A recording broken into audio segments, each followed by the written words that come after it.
How could you release a Marvel Legends random and it not being a BAF? Boom! Welcome to Power of Marvel Legends, the YouTube channel where we review every single one of the very articulate, highly posable, incredibly sought out action figures known as Marvel Legends.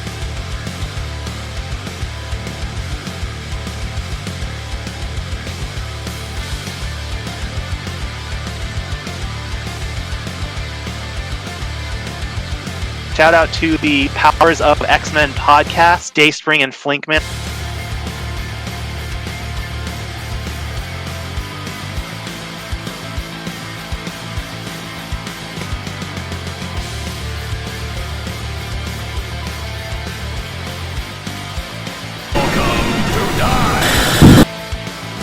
What's up, familia? This is Dayspring here with a reaction video to all the MCM London Con news. But before we begin, we are starting up this YouTube channel. I've been saying this sort of around the block that I want to have content that's a little bit more opinionated, a little bit more off the cuff. On the podcast, we really do focus on having interviews and very thorough conversations as a community. I sort of wanted a venue where we can talk, let loose, have very respectful conversation, but at the same time, be honest about our feels. So please, you can do me a favor, hit that subscribe button down below. I'm getting used to YouTube. My apologies on the background. I am in the middle of moving from New York down to Miami. My apartment up here in New York is a mess. That's probably why you hear an echo and why you have this background, because I have nothing but a white wall. My geek room is now gone. So this morning I wake up and two things are happening. One, I hear a banging on the door and it's my painters who are here to repaint my apartment back to its original color. And secondly, I have a flood of DMs. And I'm like, what's going on with these DMs? I have a DM group chat with various people, but one of them that I love so much is my group chat with Flickman, Hammy, Nerd Alert, and Michelle Waffle Ditto, and we sort of discuss all of the Marvel Legends news. And it's very active when we call it the Thirsty for Figures group chat, and it's very active when there's a reveal. So I was kind of like groggy, like, oh, what's going on? How could there be a reveal? It's 9 a.m. Did something happen overnight? Sure enough, MCM over in London was revealing a lot of figures, and there were some big ones. There were some that we had discussed and some that we have been dying for. Flake has always wanted some. I also see other DMs and other chats. People are like, are you seeing this? Are you seeing this? I was like, oh my God, there are some of these great figures here. But before we dive into those figures, I want to get into the Hasbro HasLab Engine of Vengeance.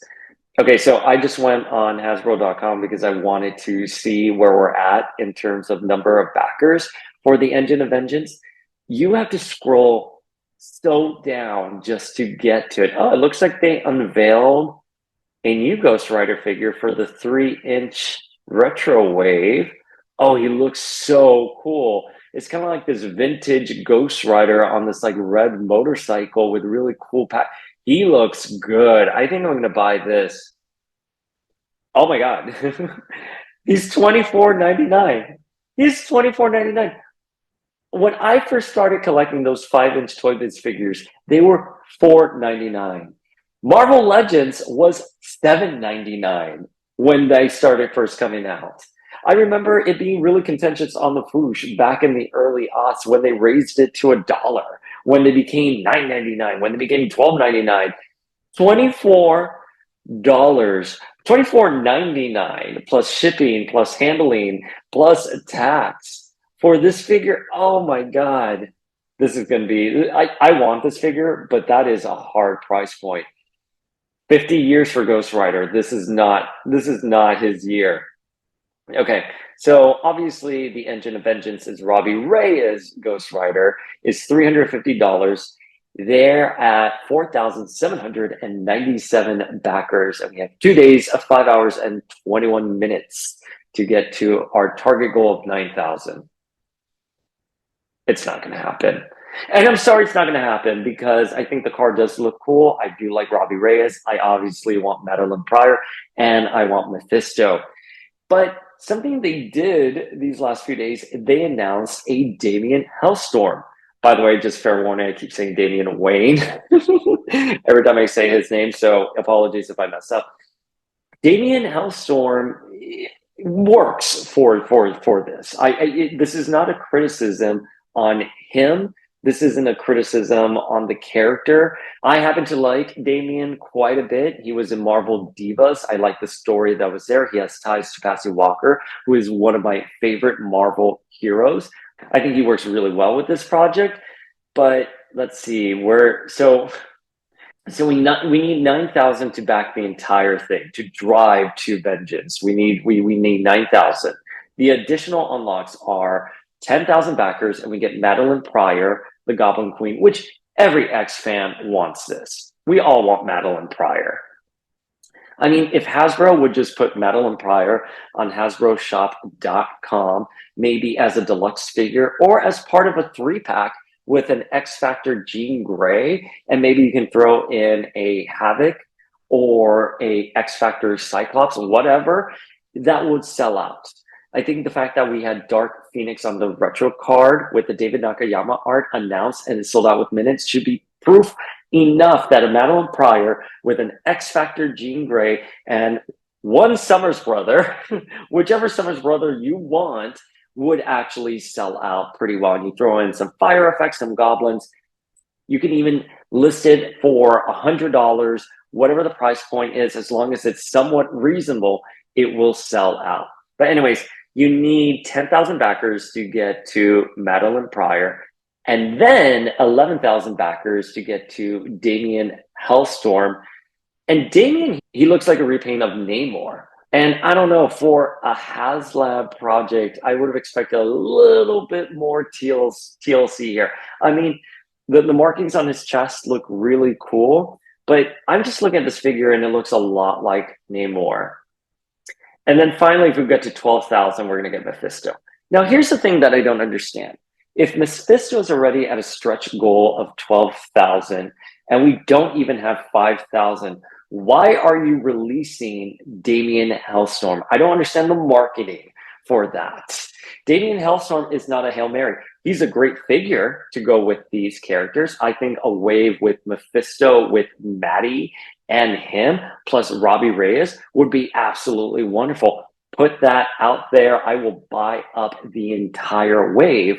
But at this point, every time Hasbro mentions the Engine of Vengeance, they lose backers. The numbers go down. And I believe I was recording a podcast episode a couple of days ago, and I mentioned the Engine of Vengeance, and I took a look at where the backers were, because we were well over 5,000 at one point. And I was like, oh, it's at 4,900. And then I looked again, it was at 4,800. And now we're at 4,700. And I'm just like, Hasbro, stop talking about it. Because every time you talk about it, you remind people who probably backed the project that like, oh, yeah, I need to cancel this. So the Engine of Vengeance just hasn't really landed with a lot of folks, a lot of backers. People are pulling out of it. I mean, listen, we see both sides of the argument. Where I'm taking a strong stance here is why Damian? You have 3 days left on this project. You need like double the amount of backers you have right now. And you think Damian Hellstorm is going to bring that? No, that is the weirdest Hail Mary I have seen.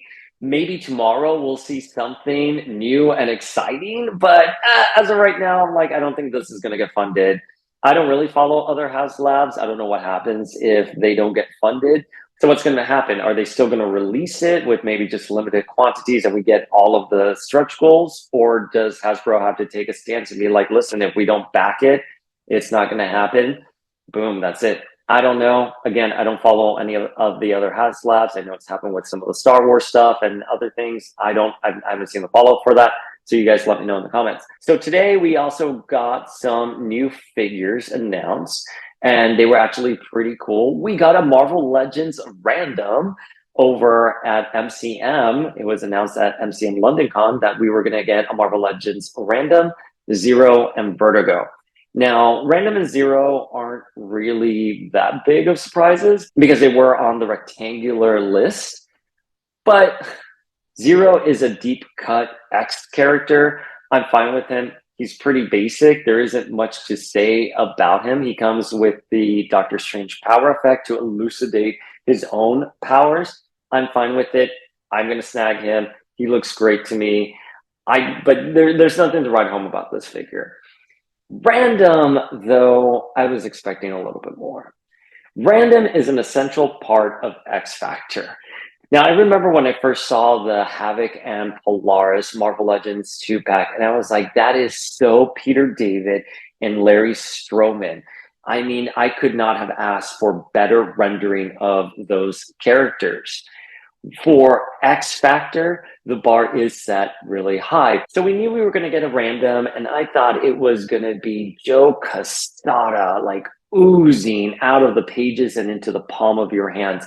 I was really excited for this figure. And I initially saw the photo and was kind of like, oh, I'm like half asleep. And I was like, oh, his face looks kind of smushy, but you know what? The deco looks fine. And one of the things I've learned these last few years with Hasbro is sometimes when you see the figure on screen as it's being revealed, because sometimes it's a digital rendering, the final product, as when you hold it in your hands, looks so great.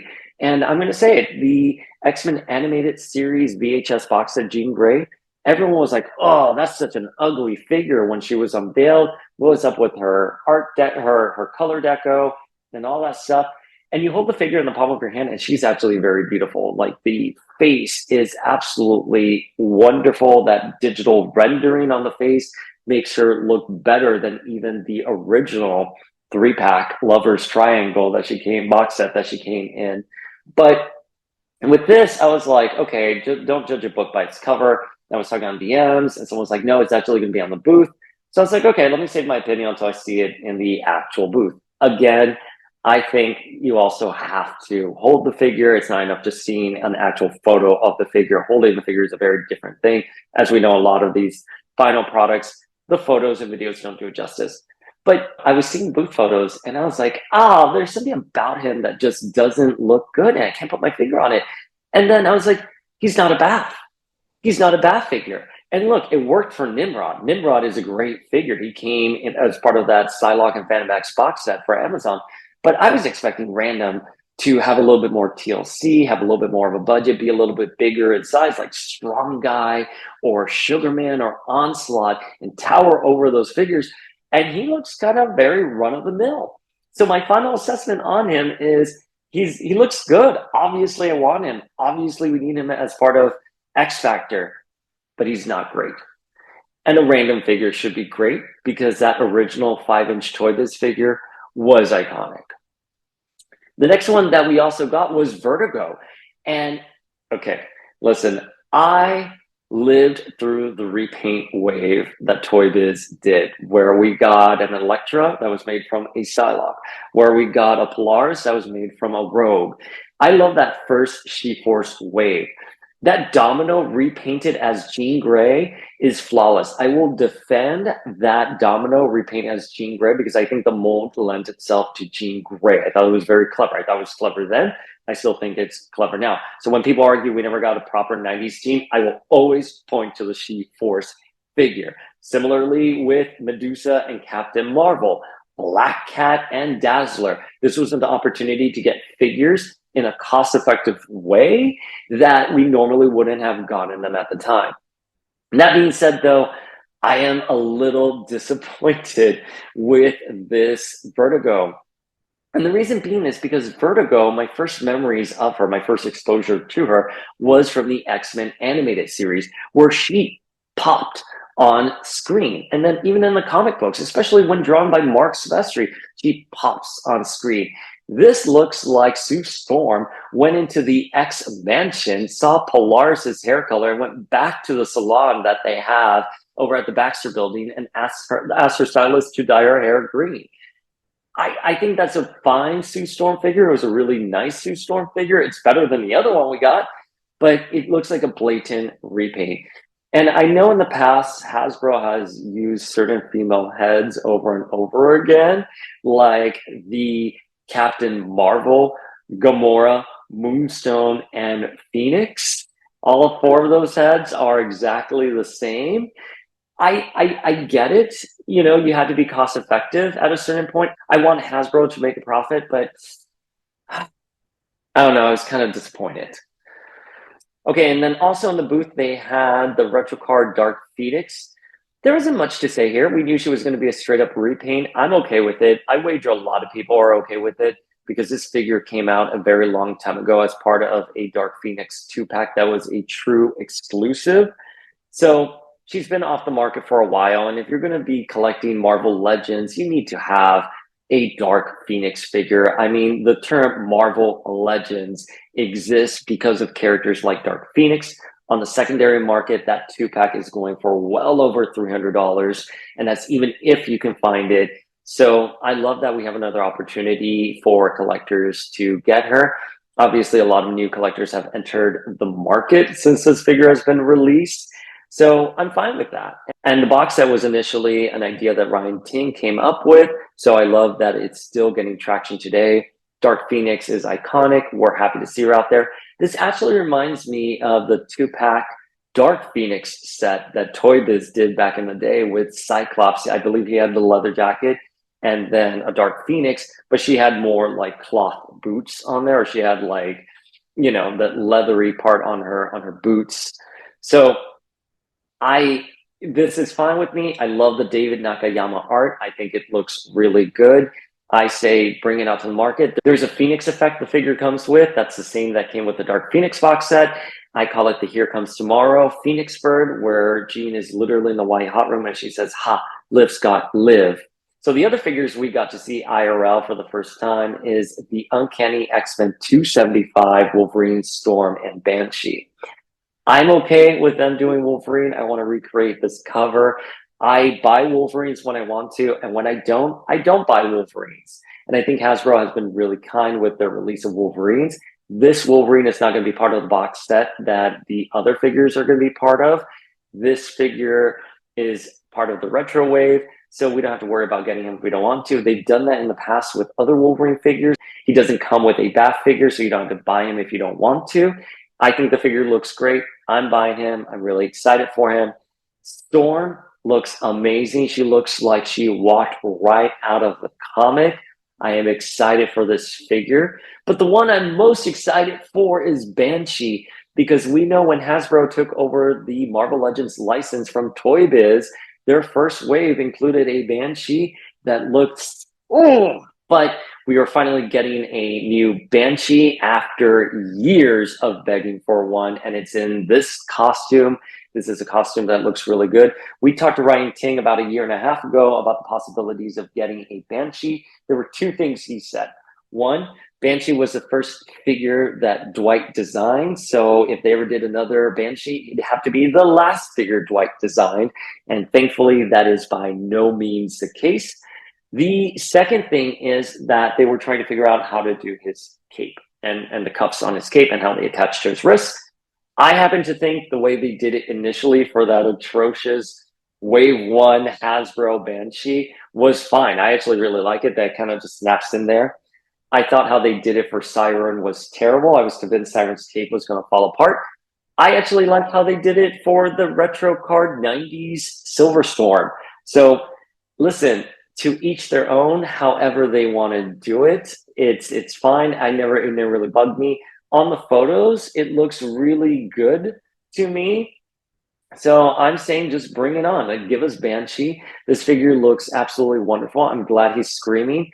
Obviously, not having a screaming head for Siren has haunted that figure, and it made it a peg warmer. Siren should have been the star of her wave, and she wasn't. She was just on the pegs at Target.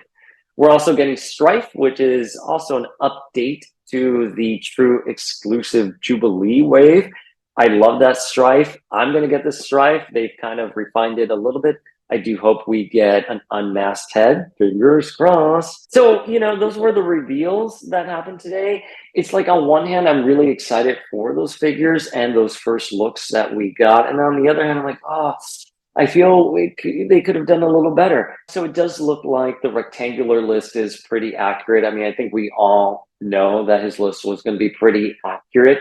And, the fact that we have Banshee here, we're supposed to get another Emma in her astonishing outfit, and we're supposed to get an M and a Chamber. That's already 4 Generation X members. I want Generation X to be the next 90s team. They are doing X-Force Excalibur. They've done gold and blue teams, X Factor.